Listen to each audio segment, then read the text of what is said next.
There are no instructions in the case of a tie, which is odd.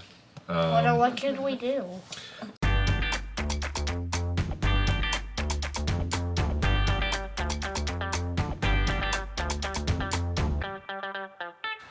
So we're trying something a little bit different today. We play a lot of board games with our kids, but with the new COPPA regulations, we had difficulty trying to incorporate it into our channel. If you're not aware of what COPPA regulations are, I will link it in a card above me here, and you can go check it out. So we're playing Honga by HABA Games, right? Is it HABA? HABA? HABA. Yeah, HABA? we call it HABA. Yeah. And it's a game that we really enjoy. It's obviously a kid's game. It says it's from 8 to 99 years old, 2 to 5 players. But it is, to me, it's a great introduction to worker placement. You aren't actually placing workers, but you'll see in the mechanics with the way you place your cards, it's very much worker placement and resource gathering. I think it's a better introduction than any other game, except for maybe My First Stone Age. I mean, My First Stone Age is pretty good at resource gathering. Yes. This is, I think, a bit of a step up from My First Stone Age. My First Stone Age is a great game, and we enjoy playing that. But this is slightly more complex than that, I think. So this is just a tiny step up. So what we're going to do is we're basically filming 2 videos right now. One is for our channel, the one that you're seeing right now. But if you're interested in how this plays out from a child's perspective, you can go check out their video here, and it's going to be the same game, except for with that camera over there, and it's only on them. Say hi. Hi. We're from Fun with AMG. Yeah. Yeah. So anyway, let's get into the game. So this is Honga. So player setup, we've already done that. Place the game board, 2 players shuffle the gray and red action discs. So everybody starts with 1 resource except for water. Is that right? Yes. Yeah. So we've got our resources of fish, berries, mushrooms, and then water. Okay. So on every turn, what do? We draw a card. We start with a card. Yeah. And then we play the card wherever we want. Yeah. Right? Correct. Okay. So, and then the cards, the way you play, am I first? Yeah, you're first, because the hairiest player goes first. The hairiest player goes first. So we're just going to pretend that's me. I mean, we have longer hair, but you have the most hair. Because of your beard. Yeah. Okay. So I go first. Okay. So you take your card. The hands determine what occurs. One of the ways to get points, the way I like to get points, is I like to purchase things out of the market. Yeah. So I see right now I need either a bunch of fish or I need mushrooms or berries. So I'm going to play that here. So I get 2 fish. So my marker goes up by 2, correct? And then I get to draw 2 cards. Again, that's because there's 2 hands facing that way and 2 hands facing that way, and you just have to do that. But I didn't pay attention to Honga, right? Right. Okay, so one of the key mechanic here is with Honga, you have to make sure that one of your interactions is with him every turn. And if, in other words, you're petting him, you're petting Honga. And if it doesn't happen, what happens now? So he comes over to your village and then he starts eating your food. Okay, so now I have Honga in my village, is that correct? Yep. Okay, so now Honga is in my village. Now, to get rid of Honga, what happens? What do I do? One of these bonus cards allows you to get rid of Honga. Okay, so it's possible that one of my bonus cards can get rid of Honga, but... Yeah, but he immediately eats one of your fish. He immediately, and then at the start of my turn? Okay. So now that Honga's in my village, people don't have to play a card to interact with Honga because he's no longer there until I can get Honga out of my village. So I've started out very poorly. But he helped us all, so, you know. Yeah. So. Sacrificed himself for the greater good of his family.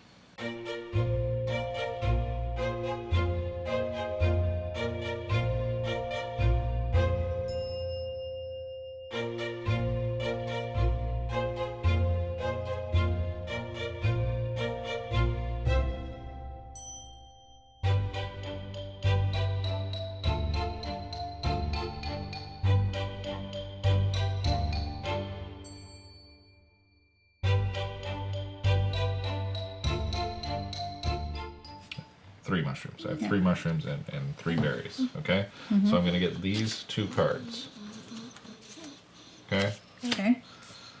That's 3 berries and 2 mushrooms. That's 6 points. Now, I was the first player, and I have, let's see, end of the game. The game ends when a player has reached, with their scoring marker, 30 points, because it's a 4-player game. Play out the current round up until the starting player. The player with the most victory points wins. I was the starting player, which means I am the beginning of this round. So everybody has one more turn.